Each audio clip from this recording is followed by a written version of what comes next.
আসসালামু আলাইকুম।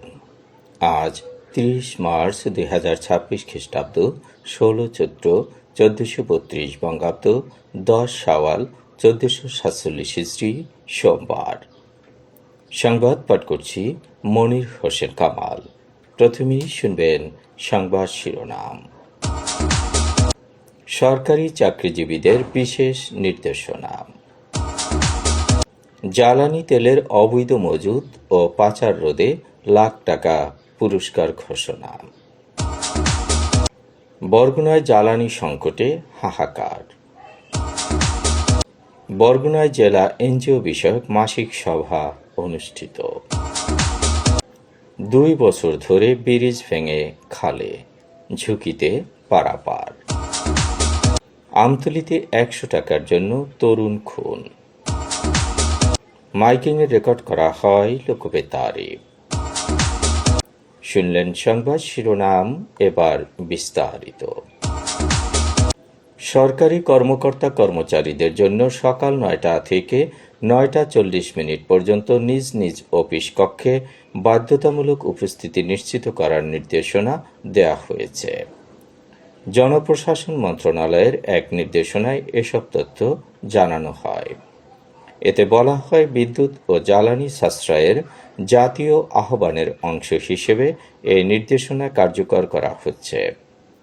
প্রতিদিন সকাল 9টা থেকে 9:40 পর্যন্ত নিজ অফিস কক্ষে আবশ্যিকভাবে অবস্থান করতে হবে।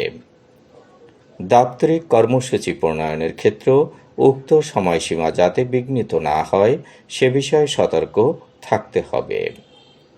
দিনের বেলায় পর্যাপ্ত প্রাকৃতিক আলো থাকলে বৈদ্যুতিক বাতি ব্যবহারে সাশ্রয়ী হতে হবে এবং জানালা ও দরজা কিংবা ব্লাইন্ড খোলা রেখে প্রাকৃতিক আলো ব্যবহার করতে হবে। অফিস চলাকালীন শুধুমাত্র প্রয়োজনীয় সংখ্যক লাইট, ফ্যান, এয়ার কন্ডিশনার ও অন্যান্য বৈদ্যুতিক যন্ত্রপাতি ব্যবহার করতে হবে। এয়ার কন্ডিশনার ব্যবহারের ক্ষেত্রে তাপমাত্রা 25 ডিগ্রি সেলসিয়াস বা তার উপরে রাখতে হবে। এছাড়াও অফিস কক্ষ ত্যাগ করার সময় কক্ষের বাতি, ফ্যান ও এয়ার কন্ডিশনার সহ সব বৈদ্যুতিক সরঞ্জাম বন্ধ করতে হবে। অফিসের করিডোর, সিঁড়ি, ওয়াশরুম ইত্যাদি স্থানে অপ্রয়োজনীয় বাতি ব্যবহার বন্ধ করতে হবে। অফিস সময় শেষ হওয়ার পর সকল বৈদ্যুতিক যন্ত্রপাতি, light, fan, computer, printer, scanner, air conditioner বন্ধ নিশ্চিত করতে হবে। সরকারি নির্দেশনা ব্যতিরেকে আলোকসজ্জা পরিহার করতে হবে। জ্বালানি ব্যবহারে সাশ্রয়ী হতে হবে। অফিস কক্ষ, করিডোর, টয়লেট, সিঁড়ির হাতল নিয়মিত পরিষ্কার পরিচ্ছন্ন রাখতে হবে এবং উক্ত নির্দেশনা প্রতিপালন মনিটরিংয়ের জন্য সব দপ্তর, সংস্থা, কার্যালয়কে ভিজিল্যান্স টিম গঠন করতে হবে। দেশে জ্বালানি তেলের বাজারে শৃঙ্খলা ফিরিয়ে আনতে নতুন উদ্যোগ নিয়েছে সরকার। অবৈধ মজুত ও পাচার রোধে সঠিক তথ্য সরবরাহকারীদের জন্য সর্বোচ্চ 1 লাখ টাকা পুরস্কার ঘোষণা করা হয়েছে। জ্বালানি ও খনিজ সম্পদ বিভাগের এক বিজ্ঞপ্তিতে এ তথ্য জানানো হয়। এতে বলা হয়, জ্বালানি সরবরাহ ব্যবস্থায় স্বচ্ছতা আনতে এবং মাঠ পর্যায়ে কার্যকর নজরদারি জোরদার করতে জনসম্পৃক্ততার উপর গুরুত্ব দিচ্ছে সরকার। এর অংশ হিসেবেই তথ্যদাতাদের আর্থিক প্রণোদনা দেওয়ার সিদ্ধান্ত নেওয়া হয়েছে। বিজ্ঞপ্তিতে উল্লেখ করা হয়, কোনো ব্যক্তি, প্রতিষ্ঠান বা সংস্থা যদি জ্বালানি তেল অবৈধভাবে মজুত কিংবা পাচারের নির্ভরযোগ্য তথ্য স্থানীয় প্রশাসনের কাছে তুলে দেয়, তবে যাচাই শেষে তথ্যদাতাকে সর্বোচ্চ 1 লাখ টাকা পুরস্কার দেয়া হবে। একই সঙ্গে তথ্যদাতার পরিচয় সম্পূর্ণ গোপন রাখার বিষয়টিও নিশ্চিত করা হবে। সরকারি পর্যবেক্ষণে দেখা গেছে, সাম্প্রতিক সময়ে বিশ্ববাজারে জ্বালানি তেলের দামের ঊর্ধ্বগতি এবং সরবরাহ অনিশ্চয়তার সুযোগ নিয়ে একটি অসাধু চক্র কৃত্রিম সংকট তৈরির চেষ্টা করছে। তারা সরকার নির্ধারিত মূল্যে বিক্রি না করে তেল গোপনে মজুত রেখে বেশি দামে বাজারজাত করছে বলে অভিযোগ রয়েছে। এ পরিস্থিতিতে উচ্চ মূল্যে আমদানি করা জ্বালানির সুষ্ঠু ব্যবহার নিশ্চিত করতে কঠোর অবস্থান নিয়েছে সরকার। ইতিমধ্যে বিভিন্ন জেলায় অভিযান চালিয়ে একাধিক মজুদ ও পাচার চক্রের বিরুদ্ধে ব্যবস্থা নেওয়া হয়েছে। তবে এসব কার্যক্রম আরও কার্যকর করতে সাধারণ মানুষের অংশগ্রহণকে গুরুত্বপূর্ণ বলে মনে করছে সংশ্লিষ্টরা। তথ্যদাতা সহায়তাকারীকে সর্বোচ্চ ১ লাখ টাকা পর্যন্ত আর্থিক সম্মানী দেয়া হবে। তথ্য প্রদানকারী ব্যক্তির যাবতীয় পরিচয় সম্পূর্ণ গোপন রাখা হবে যাতে তাদের নিরাপত্তা বিঘ্নিত না হয়। সংশ্লিষ্ট জেলা প্রশাসক তথ্য প্রদানকারীর পুরস্কারের অর্থ প্রাপ্তি নিশ্চিত করবেন। এই আর্থিক সম্মানী দেশের সকল ব্যক্তি, প্রতিষ্ঠান বা সংস্থার জন্য উন্মুক্ত রাখা হয়েছে। পুরস্কারের অর্থ প্রদান প্রক্রিয়া সংশ্লিষ্ট জেলা প্রশাসকের মাধ্যমে সম্পন্ন হবে। বরগুনায় জ্বালানি সংকটে হাহাকার শুরু হয়েছে। বরগুনার একমাত্র ফিলিং স্টেশন S&Bতে শতাধিক গাড়ি রেখে মালিকরা চলে গেছেন। সকাল থেকে পেট্রোল, ডিজেল, অকটেন কিছুই নেই। সারি সারি গাড়ি দাঁড়িয়ে আছে। পেট্রোলের অভাবে বাস চলাচলও বন্ধ হয়ে গেছে। রেন্টে কারের চালকরা বেকার হয়ে পড়েছেন। ফিলিং স্টেশনের মালিক সমীর রায় জানিয়েছেন, বরগুনায় যে পরিমাণ জ্বালানির চাহিদা রয়েছে তার 3 ভাগেরও 1 ভাগ পাওয়া যায় না। একদিন পেট্রোল দিলে আরেক দিন অকটেন আসে। তারা মাত্র 5,000 লিটার অকটেন বা পেট্রোল পান। তা দিয়ে প্রত্যেককে 200 টাকার অকটেন বা পেট্রোল দিতে পারলেও শত শত গাড়ি দাঁড়িয়ে থাকে। অনেকে লাইনে গাড়ি রেখে চলে গেছেন। রাতে অকটেন আসলে নামে মাত্র চাহিদা পূরণ করা সম্ভব হবে। বরগুনায় ফিলিং স্টেশনে জ্বালানি ব্যবস্থা তদারকি, সমন্বয় এবং অবৈধ সরবরাহ ও মজুত বন্ধ করতে ট্যাগ অফিসার নিয়োগ দিয়েছে জেলা প্রশাসন। জেলার 6টি পেট্রোল পাম্পে এই নিয়োগ দেওয়া হয়েছে। নিয়োগপ্রাপ্ত ট্যাগ অফিসারদের মধ্যে বরগুনা সদর উপজেলার মেসার্স S&B ফিলিং স্টেশনে সদর উপজেলা সমবায় কর্মকর্তা মোহাম্মদ এমদাদুল হককে দায়িত্ব দেওয়া হয়েছে।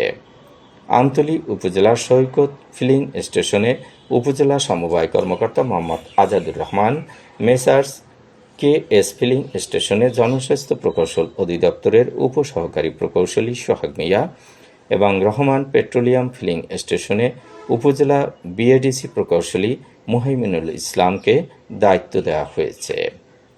পাথরঘাটা উপজেলার Turag oil and gas service লিমিটেডে উপজেলার জনস্বাস্থ্য প্রকৌশল অধিদপ্তরের উপসহকারী প্রকৌশলী মোহাম্মদ মেহেদি হাসান এবং পাথরঘাটা ফিলিং স্টেশনে উপজেলা মাধ্যমিক অফিসের একাডেমিক সুপারভাইজার মোহাম্মদ মনিরুল ইসলামকে ট্যাগ অফিসার হিসেবে নিয়োগ দেওয়া হয়েছে।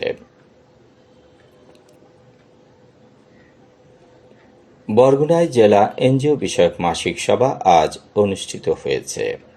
সভাপতিত্ব করেন ভারপ্রাপ্ত জেলা প্রশাসক অনিমেষ বিশ্বাস। সভায় কার্যক্রম উপস্থাপন করেন জাগনারীর কমিউনিকেশন পরিচালক ডিওক ইবনে আমিন। আগামী মাসে কার্যক্রম উপস্থাপন করবেন ব্রাক।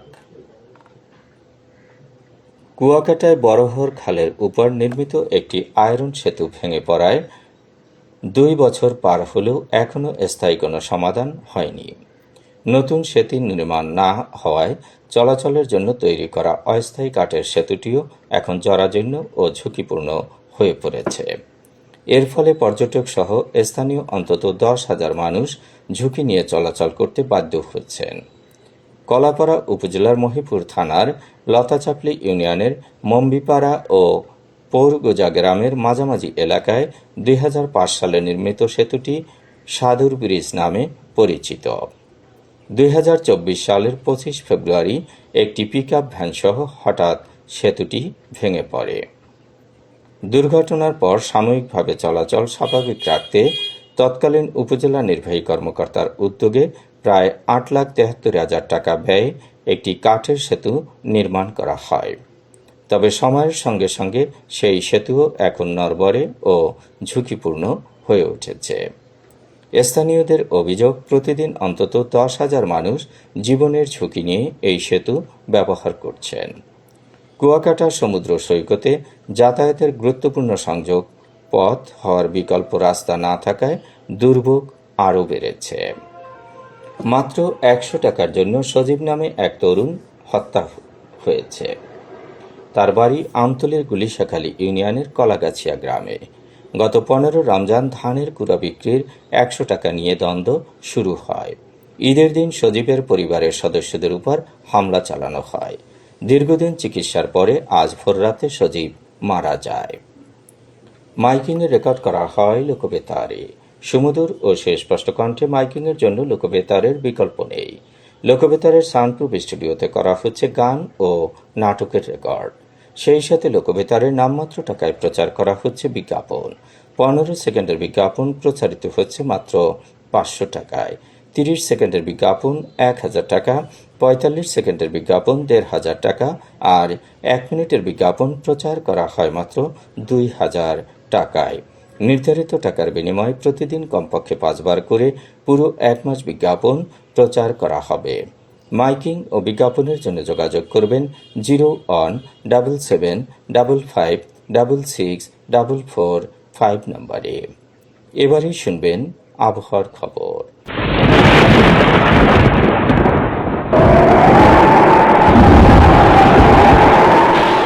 উপমহাদেশীয় উচ্চচাপ বলয়ের বর্ধিত অংশ পশ্চিমবঙ্গ এবং তৎসংলগ্ন এলাকায় অবস্থান করছে। মৌসুমের স্বাভাবিক লঘুচাপ দক্ষিণ বঙ্গোপসাগরে অবস্থান করছে। এর একটি বর্ধিত অংশ উত্তর পূর্ব বঙ্গোপসাগর পর্যন্ত বিস্তৃত। রাত এবং দিনের তাপমাত্রা একরকমই থাকতে পারে। দেশের বিভিন্ন স্থানে বজ্রসহ বৃষ্টি হতে পারে। আজ দেশের সর্বোচ্চ তাপমাত্রা ছিল চুয়াডাঙ্গায় ৩৪.৩ ডিগ্রি সেলসিয়াস এবং সর্বনিম্ন তাপমাত্রা ছিল তেঁতুলিয়ায় ১৮ ডিগ্রি সেলসিয়াস। বরগুনার সর্বোচ্চ তাপমাত্রা ৩২.৫ ডিগ্রি সেলসিয়াস, সর্বনিম্ন ২৪.৬ ডিগ্রি সেলসিয়াস। আগামীকাল সূর্যোদয় হবে ভোর ৫টা ৫৪ সংবাদ শেষ করার আগে শিরোনামগুলো আবার পড়ছি। সরকারি চাকরিজীবীদের বিশেষ নির্দেশনা। জ্বালানি তেলের অবৈধ মজুত ও পাচার রোধে লাখ টাকা পুরস্কার ঘোষণা। বরগুনায় জ্বালানি সংকটে হাহাকার। বরগুনায় জেলা এনজিও বিষয়ক মাসিক সভা অনুষ্ঠিত। ২ বছর ধরে ব্রিজ ভেঙে খালে, ঝুঁকিতে পারাপার। আমতলীতে ১০০ টাকার জন্য তরুণ খুন। মাইকিংয়ে রেকর্ড করা হয় লোকবেতারে। সংবাদ শেষ করার আগে জানিয়ে দিচ্ছি লোকবেতারে সংবাদ জানানোর মোবাইল নাম্বার। আপনার এলাকার গুরুত্বপূর্ণ সংবাদ জানাতে ফোন করুন 0-17755664445 নম্বরে। আর লোকবেতারের সাথে যুক্ত হয়ে গান শুনতে চাইলে SMS করুন 01782973478 নম্বরে। মোবাইল করবেন 01795943854 নম্বরে। বিশ্বের সব জায়গা থেকেই শুনতে পারবেন লোকবেতার। লোকবেতার FM.org ওয়েবসাইটের মাধ্যমে শুনুন সরাসরি অনুষ্ঠান। সংবাদ পাঠ এখানেই শেষ করছি।